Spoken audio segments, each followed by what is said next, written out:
देखो इसमें question number 1 है,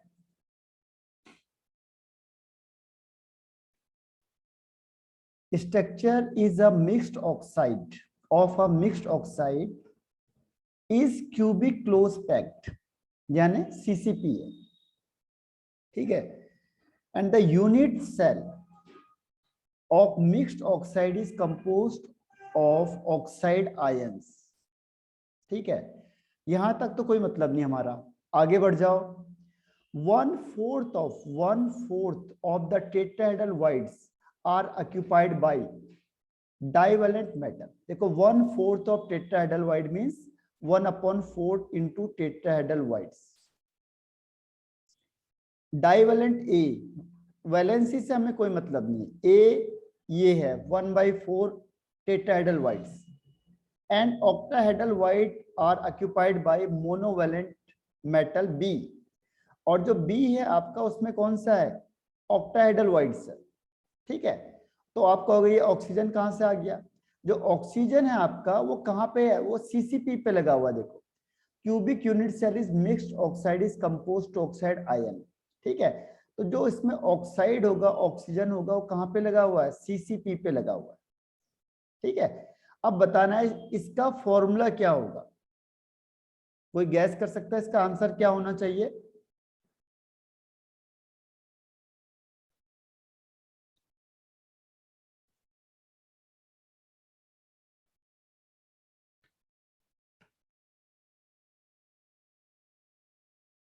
अंबिका, ओके।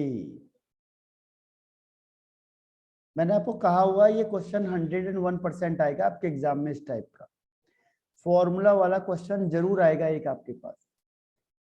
इसकी प्रैक्टिस अच्छे से कर लेना, तो क्वेश्चन कैसे भी आ सकता है घुमा के, लेकिन आएगा जरूर। यामिनी, सुमित,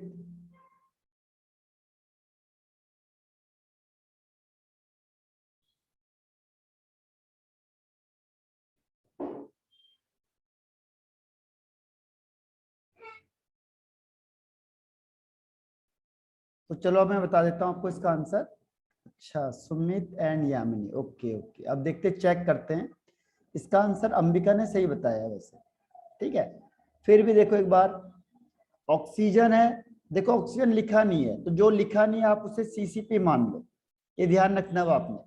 ये ऑक्साइड लिखा है, ऑक्सीजन यहाँ पे है, लेकिन यहाँ पे ऑक्सीजन की पोजीशन नहीं बताई है। इसका मतलब ऑक्सीजन सीसीपी पे रखा हुआ है। ए है 1/4 ऑफ टेट्राहेड्रल वाइड्स और बी है आपके पास ऑक्टाहेड्रल वाइड्स। ठीक है, अब आपको क्या करना है? Let the number of atom be x, CCP is x. तो आपको पता है होना चाहिए कि अगर जो टेट्राहेड्रल वाइड्स है वो होता है 2 into number of atom, and जो ऑक्टाहेड्रल वाइड होता है वो equal to number of atom. ये रूल पता होना चाहिए आपको, तभी आपके क्वेश्चन बनेंगे। तो यहाँ पे हो जाएगा 1/4 इंटू 2x, और ये ऑक्टाहेड्रल वाइड है तो इसे भी x मान लो। ठीक है, अब ये x x तो सारे कैंसिल आउट हो गए। 2 2 जा 4, 2 1 जा 2। ठीक है, अब देखो ये हो गया आपके पास 1, ये हो गया 1/2 और ये हो गया 1। तो अब ओवरऑल करने के लिए आपको क्या करना पड़ेगा? मल्टीप्लाई बाय 2, क्योंकि होल नंबर में लाना है। तो मल्टीप्लाई बाय 2, तो ये कैंसिल आउट हो जाएगा। 2 1 जा 2। तो ऑक्सीजन देखो, ऑक्सीजन हो गया आपके पास 2। बी देखो, बी 2 1 जा 2, और ए कितना हो गया? ए हो गया 1। A1B2O2 यानी D is the right answer. ठीक है, तो ये आपको थोड़ा सा करना पड़ेगा इसमें कोशिश। ऐसे क्वेश्चन आएंगे जरूर आपके एग्जाम में, और आते हैं। ठीक है, तो ये कैसे क्वेश्चन घुमा के देता है ये आप पे डिपेंड करता है। आप कैसे कर पाते हो उसे प्रैक्टिस करो इसकी। जैसे हर बार दे रहे हैं क्वेश्चन में, सैंपल में भी हर बार आ रहा है। ठीक है, तो ये पहला क्वेश्चन है, ध्यान से देखना और दोबारा रिपीट करो आप क्वेश्चन आंसर को।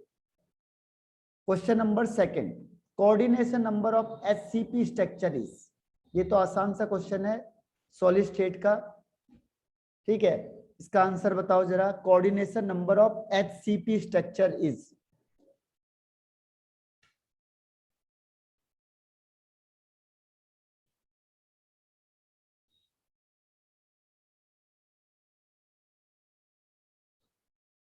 कोऑर्डिनेशन नंबर भूल गए आप लोग?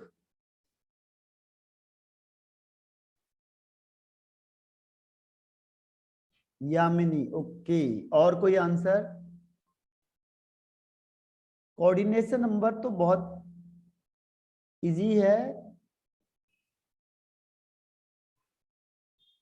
सुमित, अंबिका, ओके। हेमंत, एचसीपी का कोऑर्डिनेशन नंबर क्या होगा?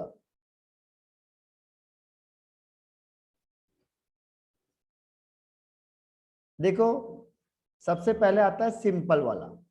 अगर आप सिंपल की बात करोगे तो सिंपल का कोऑर्डिनेशन नंबर होता है 6।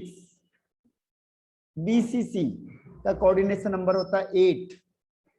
और चाहे एफसीसी हो, चाहे सीसीपी हो, चाहे एससीपी हो, ये तीनों में से कोई भी होगा, इसका आंसर होता है 12। तो तीनों ने सही आंसर दिया, इसका 12 इज द राइट आंसर। ठीक, ये याद रखना आपने, कोऑर्डिनेशन नंबर सिंपल का 6, बीसीसी का 8, और एससीपी हो, सीसीपी हो, एफसीसी हो, एक ही है, 8, यानी D is the right answer. अब क्वेश्चन नंबर आ जाओ 3। Question number 3 is RNA and DNA are chiral molecules. Chiral का मतलब होता है कि जिसका सेंटर होता है, जो जिसमें 4 डिफरेंट ग्रुप अटैच होते हैं, that is called chiral centre. और वो कह रहा है there chirality is due to, किसकी वजह से है, उसमें जो कायरलिटी आती है, जो वो कायरल है, ऑप्टिकल एक्टिव है, उसका मेन रीजन क्या है?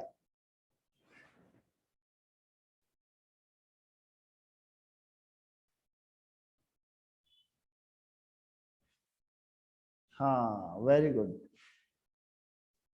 अंबिका। और इसके अलावा?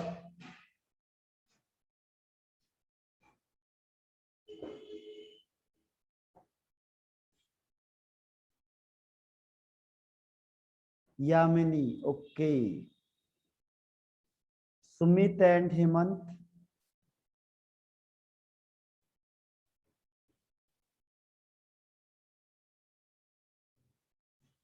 सुमित, ओके।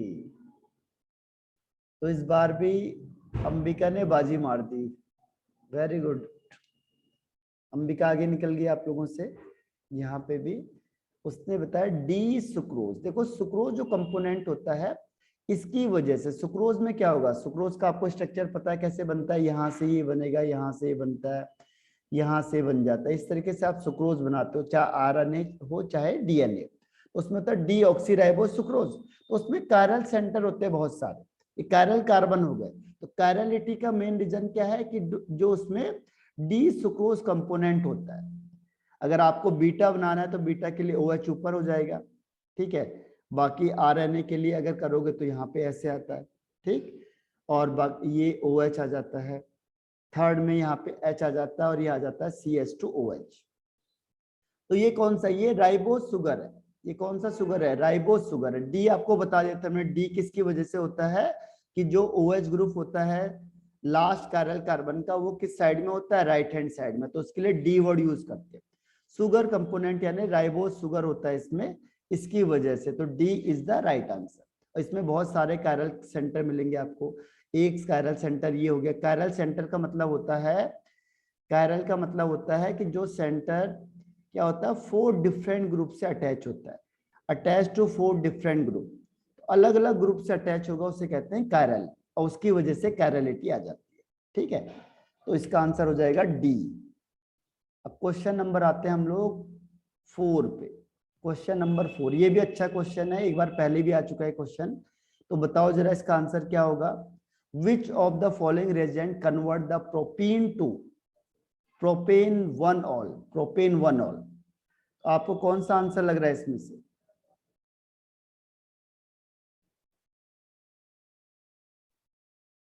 ये पहले भी आ चुका है और अच्छा क्वेश्चन भी है। ओके यामिनी।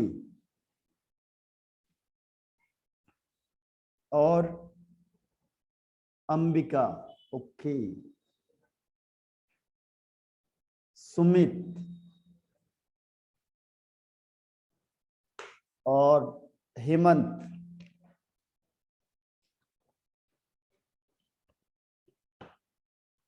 अब की बार आप लोगों ने गलत कर दिया, ठीक है। देखो, दिखने में सिंपल क्वेश्चन लग रहा है, लेकिन ये सिंपल सिंपल नहीं है। This one is very tricky question. How can we say that? Propene is that, propene means 3 carbon and double bond is there, बाकी हाइड्रोजन लगे हुए हैं, राइट। एंड अगर आप एक्वस लाते हो, ये एक्वस का काम क्या है, ये एक्वस केवल सब्स्टिट्यूशन रिएक्शन करता है, और वो भी किसके साथ, हेलो एल्केन के साथ। अब इसमें से किसका सब्स्टिट्यूशन करेगा, तो इसके साथ तो रिएक्शन ही नहीं करेगा बेचारा, कैसे करेगा, किसको ले जाएगा उठा के, तो सब्स्टिट्यूशन ये केवल किसके साथ करता है, हेलो एल्केन के साथ। तो हेलो एल्केन तो है नहीं आपके पास, तो एल्कीन है, प्रोपीन है, तो इसीलिए तो वर्क करेगा नहीं इसमें भी, ये तो आप डालोगे कोई फायदा नहीं होने का, पैसे वेस्ट हो जाएंगे बस, ठीक है। तो ये वाला काम नहीं करेगा। इसमें देखो अगर आप वाटर को ऐड करते हो इसमें, तो इसमें लगता है मार्कोनिकॉफ रूल, और अगर आप मार्कोनिकॉफ रूल को अप्लाई करोगे तो H2O किस में टूटेगा, H प्लस में और OH माइनस आयन में। OH माइनस कहाँ जाएगा, सेकंड वाले कार्बन के पास, लेकिन आपको चाहिए फर्स्ट वाले कार्बन के साथ, यानी क्योंकि प्रोपेन 1 ऑल है, तो इसमें वो रूल लगेगा जो एंटी मार्कोनिकॉफ रूल फॉलो करता है। तो इसके लिए ये है आपका, इसे कहते हैं हाइड्रोबोरेशन ऑक्सीडेशन, ये हो जाता है हाइड्रोबोरेशन, इंपॉर्टेंट रिएक्शन भी बहुत इंपॉर्टेंट है, हाइड्रोबोरेशन ऑक्सीडेशन। और ये हर हमेशा काम करती है क्योंकि इसमें पेरोक्साइड होता है, तो ये हर हमेशा काम करती है एंटी मार्कोनिकॉफ रूल पे। ये जो वर्क करती है किसमें करती है, एंटी मार्कोनिकॉफ रूल पे, ठीक है। अब एंटी मार्कोनिकॉफ रूल है, अब देखो यही चीज है, अब दिखने में आपको लग रहा है अलग क्वेश्चन आ गया, ठीक, लेकिन ये अलग नहीं है बिल्कुल, इसमें कई बार रिवीजन हुआ है। तो हमने क्या करेंगे, जैसे ये डबल बॉन्ड है आपके पास, ये हो गया CH2, यहाँ पे H हो गया, ये CH3 हो गया, तो इसमें भी क्या होता है, वाटर ऐड हो जाता है, लेकिन यहाँ पे किसकी प्रेजेंस है, डाइबोरेन की प्रेजेंस होती है, और हाइड्रोजन पेरोक्साइड होता है, और ये OH का मतलब हो गया NaOH या KOH, कोई भी OH हो जाता है।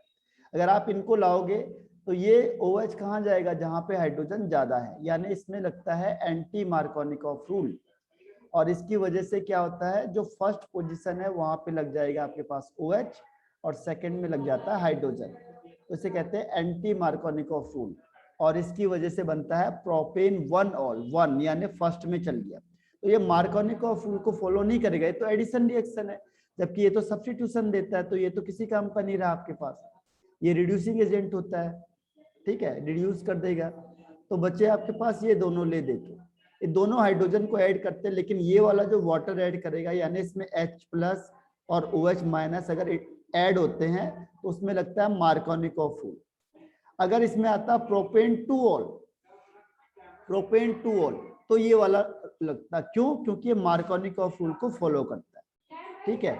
और अगर ये वाला अपने अप्लाई करना है तो ये किसको करता है फॉलो, एंटी मार्कोनिकॉफ रूल को फॉलो करता है, एंटी मार्कोनिकॉफ रूल, ठीक है, एंटी मार्कोनिकॉफ रूल को फॉलो करता है। तो इसीलिए ध्यान रखना, ये होता है हाइड्रोबोरेशन ऑक्सीडेशन, और वेरी इंपॉर्टेंट रिएक्शन है ये एल्कोहल की, ठीक है। तो साथ साथ याद भी करते चले जाओ। अब क्वेश्चन नंबर 5, नॉन रिड्यूसिंग मतलब जो सबसे वीक रिड्यूसिंग एजेंट होगा, तो इनमें से बताओ सबसे वीक रिड्यूसिंग एजेंट कौन सा होगा, सबसे वीक रिड्यूसिंग एजेंट कौन सा होगा। तभी मैंने कहा क्वेश्चन से कॉन्सेप्ट ज्यादा बिल्डअप होते हैं, अगर आप सिंपल थ्योरी पढ़ोगे तो जो कॉन्सेप्ट और बिल्डअप कम होते हैं, जब आप क्वेश्चन पढ़ोगे तो क्वेश्चन से क्लियरिटी आती है, ठीक है। इसीलिए क्वेश्चन आंसर को ज्यादा अटेम्प्ट करो पहले, फिर उसके जो डाउट आते हैं उसे डिस्कस करो। Okay Sumit, okay Ambika, Ambika, Yamini and Sumit, और हेमंत, हेमंत बताओ क्या आंसर है।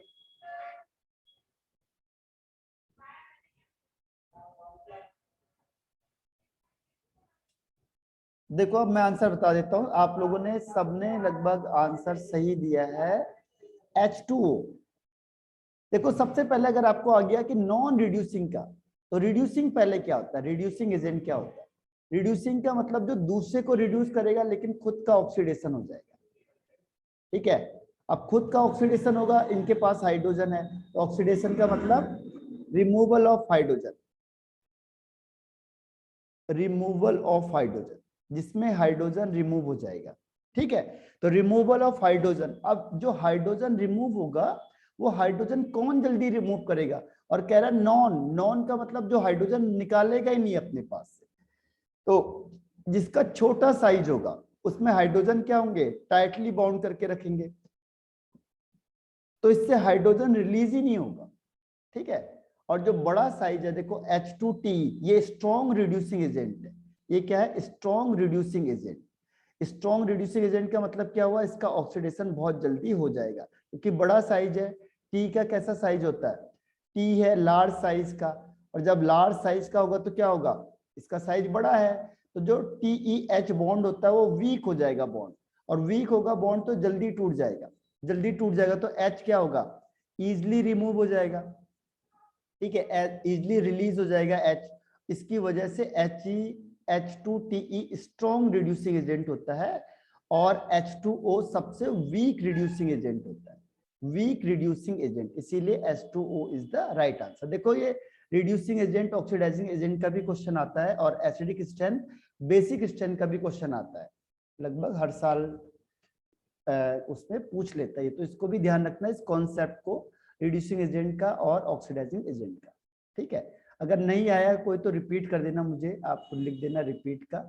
तो ये 5 क्वेश्चन हो गए हैं।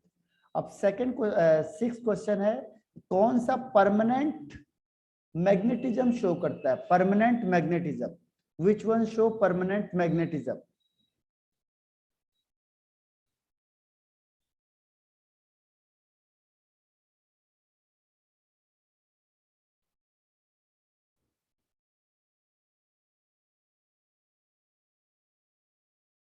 अगर सपोज करो ये एग्जाम, आप एग्जाम में आ गया, वैसे आपके पास तो ऑप्शन होंगे काफी सारे, ठीक है, लेकिन फिर भी अगर ऑप्शन में आ गया तो आप कौन सा देख के टिक लगा दोगे कि ये वाला इसका आंसर होना चाहिए।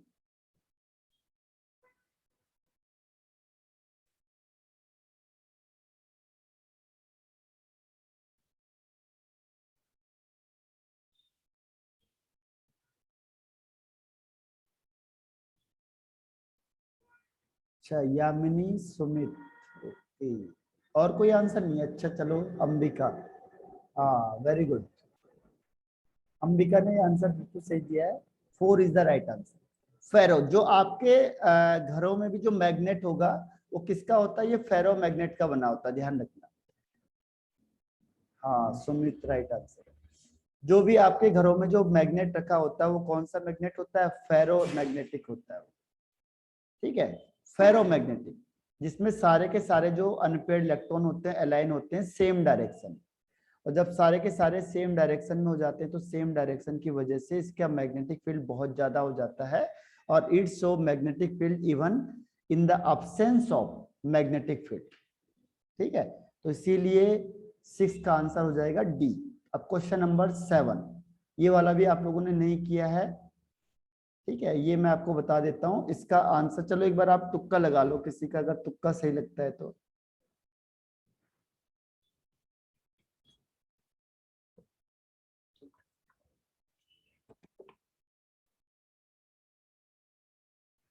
कौन सा आंसर अगर आ ही जाता तो किस पे तुक्का लगाते थे आप लोग, ओके, सुमित, यामिनी,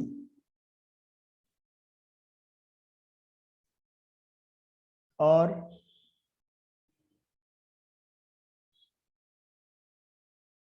देख लो आपके तुक्के कितने सटीक होते हैं, ठीक।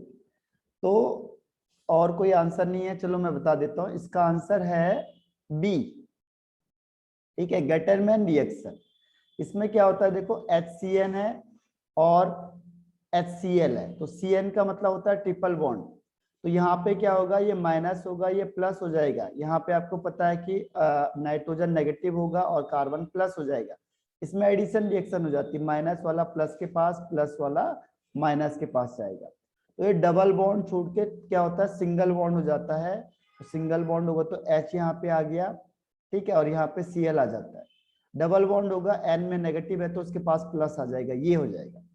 अब ये अगर इसके पास जाएगा तो आपको पता है कि ये वाला कौन सा डायरेक्टिंग होता है, ऑर्थो एंड पैरा डायरेक्टिंग, तो यहाँ पे इसने ऑर्थो पे दिखाया हुआ है, तो हम यहाँ पे ऑर्थो पे इसको क्या करेंगे, इंट्रोड्यूस करेंगे, तो ये Cl यहाँ से हट जाएगा और ये C यहाँ पे लग जाएगा, तो सी लगेगा तो क्या हो जाता है CH डबल बॉन्ड NH। अब आप इसका हाइड्रोलाइसिस करते हो, हाइड्रोलाइसिस का मतलब O और ये H2, H2O हाइड्रोलाइसिस करेंगे तो ये बन जाता है H2O अलग हो जाएगा और ये NH3 अलग हो जाएगा, तो ये बन जाता है एल्डिहाइड। तो अगर एरोमेटिक एल्डिहाइड बनाना है, एरोमेटिक एल्डिहाइड, तो हम उसके लिए यूज करते हैं गेटरमैन रिएक्शन को। अगर एरोमेटिक एल्डिहाइड को फॉर्म करना है तो उसके लिए यूज होता है गेटरमैन रिएक्शन। एक और भी यूज होता है पहले, और ये वाला भी इसमें यूज होता है, ठीक है। तो B is the right answer. Clear है? आगे बढ़ जाते हैं। जो क्वेश्चन नहीं आएगा उसको रिपीट लिख देना। अब है question number 8। The relative lowering of the vapour pressure is equal to the ratio between the number of. बताओ, relative lowering of the vapour pressure, यानी कि आपने जो पढ़ा था is to the ratio between the number of, किसके ratio में होता है रिलेटिव लोअरिंग को? वैसे मैं आपको बता देता हूं, P nought minus P S upon P nought is equal to, ये है relative lowering of vapour pressure, equal to किसके इक्वल होगा? रेशियो ऑफ, किसके रेशियो के इक्वल हो जाएगा? ये आपको बता देता हूं मैं कौन सा लॉ है, ये है आपका Raoult's law for non volatile solute. ये कौन सा लॉ है? Raoult's law for non volatile solute, non volatile solute, ठीक है। तो बताओ इसका आंसर क्या लग रहा है आपको? 8 question.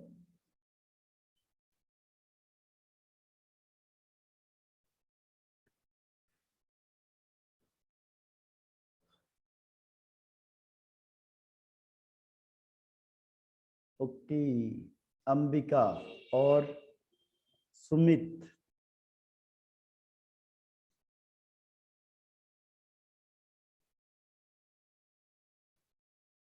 Hemant, Yamini,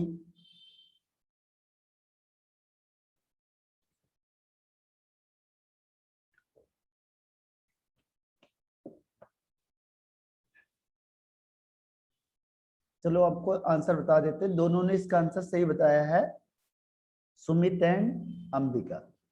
right answer है B is the right answer.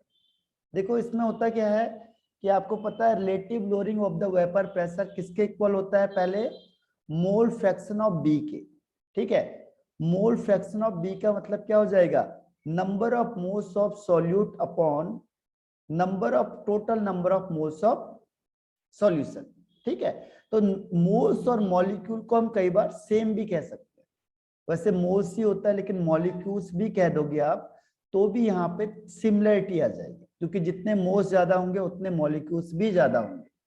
तो इसीलिए उसने क्वेश्चन को थोड़ा सा टर्न कर दिया। देखो उसने लिख दिया सॉल्यूट मॉलिक्यूल, तो सॉल्यूट मॉलिक्यूल के मोल ऊपर होंगे, ठीक है, या नंबर ऊपर होंगे, और टोटल मॉलिक्यूल्स क्योंकि दोनों का सम है, सम का मतलब टोटल, तो टोटल मॉलिक्यूल्स अपॉन में हो जाएगा, ठीक है। ऐसे कहते हैं मोल फ्रैक्शन ऑफ सॉल्यूट। तो ये राउल्स लॉ का राउल्स लॉ है, तो इसके लिए B is the right answer. Question number 9।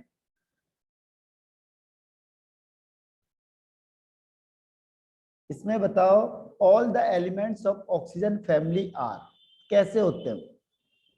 All the elements of oxygen family are, जो ऑक्सीजन के जो फैमिली होते हैं उसके मेंबर कैसे होते हैं?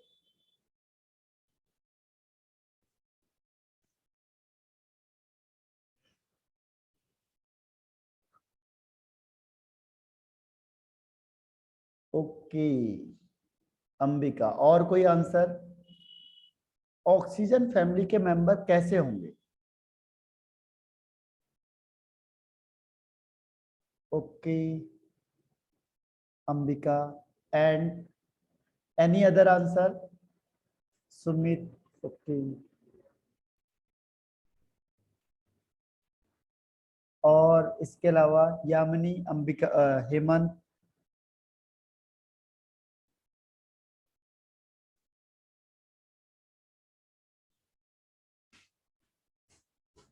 तो चलो इसका आंसर मैं बता देता हूँ फिर से। इसका आंसर है जो वो अंबिका ने सही बताया है, इसका आंसर है पॉलीमॉर्फिक। पॉली, पॉली का मतलब क्या होता है? बहुत सारे, ठीक है। देखो नॉन मेटल और मेटलॉइड क्यों नहीं होते, क्योंकि देखो ये है ओल्ड स्टाइल से टेपो, ठीक है, ओल्ड स्टाइल से टेपो। तो इसमें ये दोनों तो क्या है, नॉन मेटल है, तो बात खत्म हो गई यहीं तक ही। ये दोनों क्या है, ये दोनों मेटलॉइड है, तो ऑप्शन पहला भी खत्म हो गया, ऑप्शन दूसरा भी खत्म हो गया, ठीक है।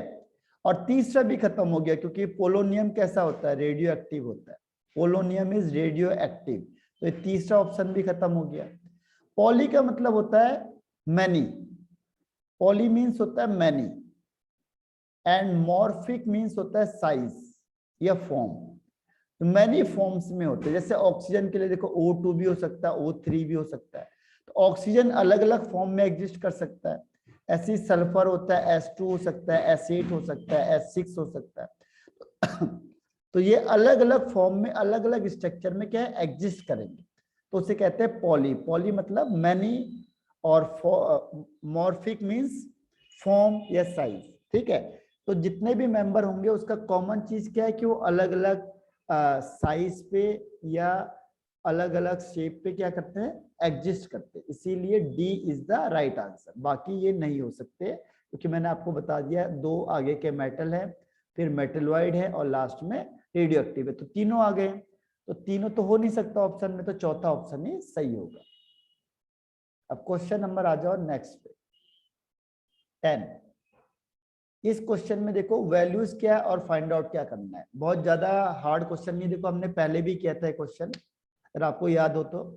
मैंने कहा था रिपीटिशन होना स्टार्ट हो जाएगा, चाहे आप कोई भी सैंपल पेपर उठा के देखो, ठीक है। सेम क्वेश्चन है, 1 gram of non electrolyte solute, इसका मोलर मास दिया हुआ है, was dissolve in 51 gram of benzene if the freezing point depression, ये आपको फ्रीजिंग पॉइंट डिप्रेशन की वैल्यू दे दी है, के एफ की वैल्यू, और वो कह रहा है कि freezing point of benzene will be lowered by, lower का मतलब डेल टी एफ, चेंज कितना हुआ वो निकालना है। तो इसके लिए फॉर्मूला क्या होता है, del T F is equal to K into W B into 1000 upon M B into W A, ठीक है। अब देखो ये तो आपको निकालना है, के एफ की वैल्यू क्या है, के एफ की वैल्यू गिवन है 5.1 5.12, वेट कितना दिया हुआ देखो, 1 ग्राम सॉल्यूट का वेट है, तो 1 into 1000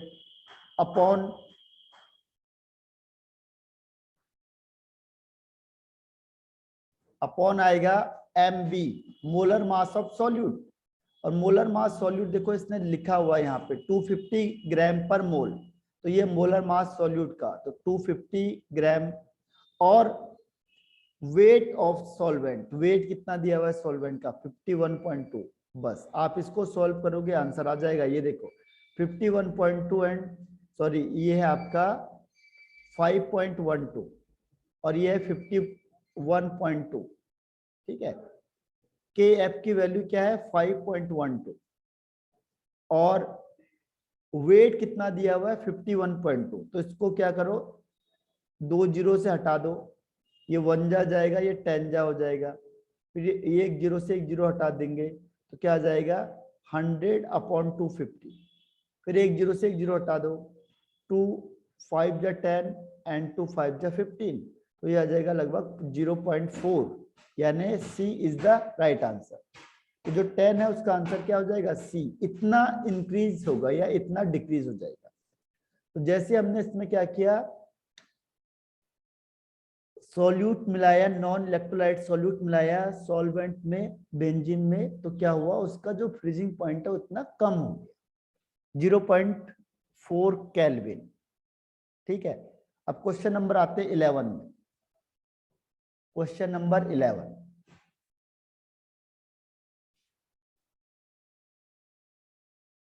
fructose reduces Tollens reagent due to, अब पहला है enolization of fructose followed by conversion of aldehyde by base, second is asymmetric carbon, third is primary carbon alcoholic group, और सेकेंडरी एल्कोहलिक ग्रुप। कौन सा सही लग रहा है आपको?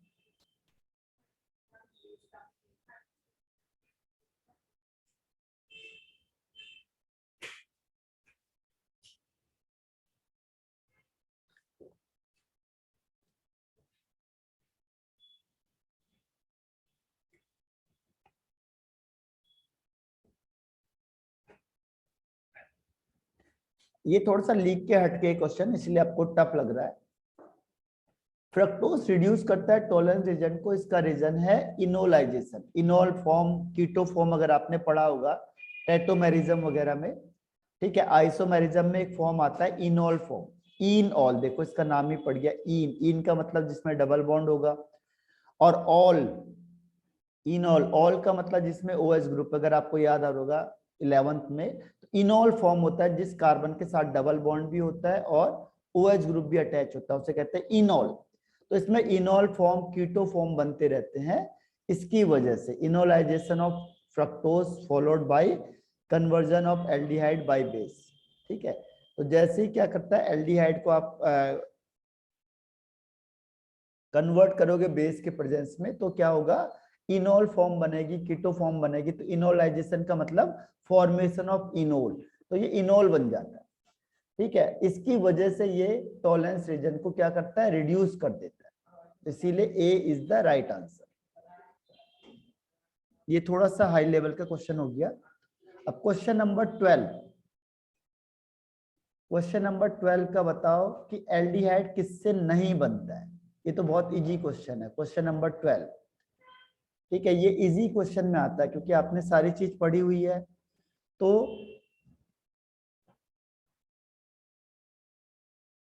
ओके अंबिका, और कोई आंसर? देखो ऑप्शन भी है आपके पास, तो आपकी बात तो अच्छा है। 25 में से 20 क्वेश्चन करने आने, 5 ऑप्शन है आपके पास।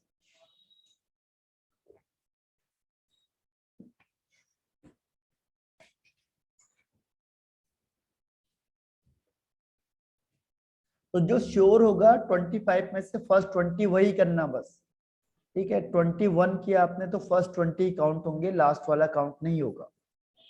तो इसका आंसर और कोई?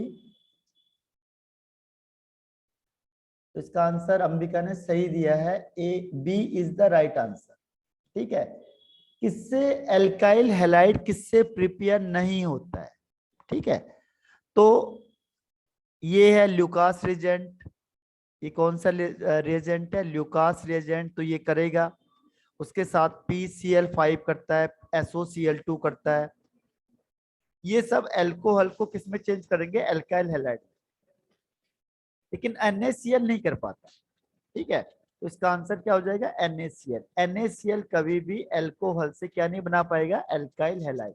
जैसे आपने एल्कोहल बना दिया, तो अगर आपने NaCl यूज किया है तो ये कभी भी क्या नहीं कर सकता है, ये Cl वाला फॉर्मेशन नहीं कर सकता, ठीक है, ये नहीं बनेगा।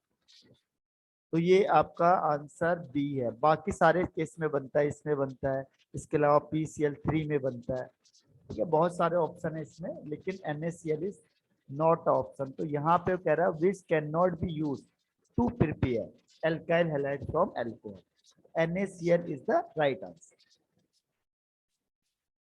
अंबिका ने सही बताया। और इसके आगे बढ़ जाते हैं हम लोग क्वेश्चन नंबर 13 पे। Which statement is not correct for nitrogen. कौन सा स्टेटमेंट नाइट्रोजन के लिए करेक्ट नहीं है? पहला स्मॉल साइज होता है वो, दूसरा readily, does not readily react with oxygen, third है typical non metal, and fourth is d orbitals are available for bonding. इसमें से कौन सा है जो इनकरेक्ट है?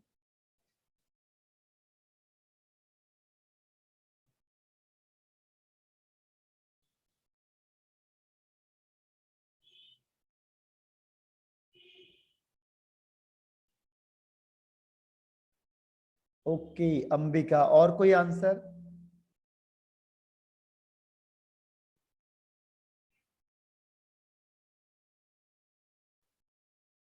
हाँ हाँ बिल्कुल सही कहा, वेरी गुड। तो ये बिल्कुल सही आंसर बताया उसने, डी है।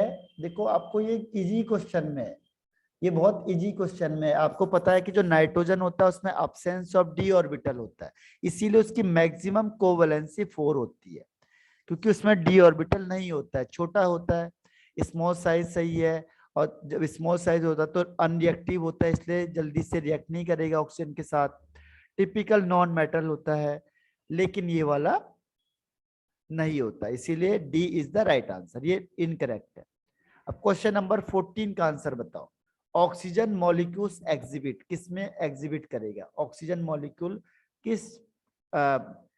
किस में आएगा? पैरामैग्नेटिक, डायमैग्नेटिक, फेरो में या फेरी में?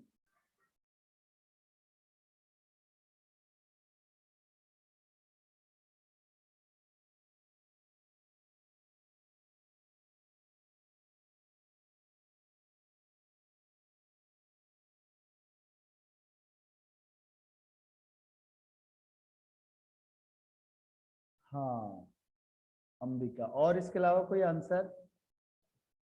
देखो जो ये बता रहा हूं मैं, अगर आप उसको रिपीट करते चले जाओगे तभी आपको चीजें आएंगी, नहीं तो फिर आपको क्वेश्चन क्या लगेगा? नया ही लगेगा, सारा क्वेश्चन नया लगेगा आपको। रिपीट जरूर करना, उससे रिवीजन जरूर होना चाहिए, ठीक है। ओके सुमित, तो इसका आंसर है, अंबिका ने फिर से सही आंसर दे दिया इसका। A is the right answer, A is the right answer. नहीं, ए, देखो ऑक्सीजन को पहले डायमैग्नेटिक ही बोलते थे, लेकिन ऑक्सीजन के पास क्या होते हैं? Unpaired electron. ये किस थ्योरी ने प्रूव किया था? एमओटी ने, मॉलिक्यूलर ऑर्बिटल थ्योरी ने पहली बार बताया था कि जो ऑक्सीजन होता है इसके पास भी अनपेयर्ड इलेक्ट्रॉन होता है, दो अनपेयर्ड इलेक्ट्रॉन होते हैं, और इसकी वजह से ही हम इसे क्या कहते हैं? Paramagnetic reactor. नहीं तो उससे पहले ये माना जाता था कि ऑक्सीजन डायमैग्नेटिक होता है, लेकिन finally MOT prove that oxygen have at least two unpaired electron and it show magnetic reactor due to unpaired electron. It is the paramagnetic reactor. तो इसका आंसर हो जाएगा ए। रिज्वाइन करना आपको सेम आईडी पे, क्योंकि टाइम खत्म हो गया पहली मीटिंग का, तो रिज्वाइन करो सेम आईडी पे।